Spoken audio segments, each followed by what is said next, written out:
పునీత John the Britto గారు చిన్నతనంలో చాలా అనారోగ్యానికి గురయ్యారు.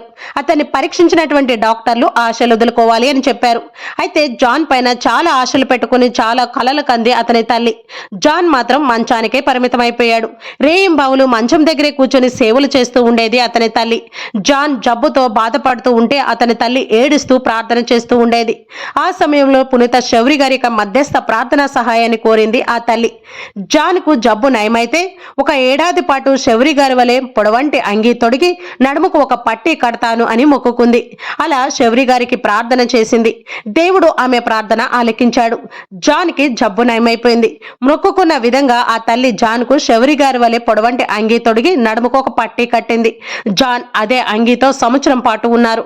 తర్వాత అదే అంగీలో ఉండడానికి ఇష్టపడి జేసు సభలో చేరి గొప్ప గురువయి భారతదేశానికి వచ్చి జేవియర్ గారి వలె గొప్ప సేవ చేసి వేద సాక్షిగా మరణించారు.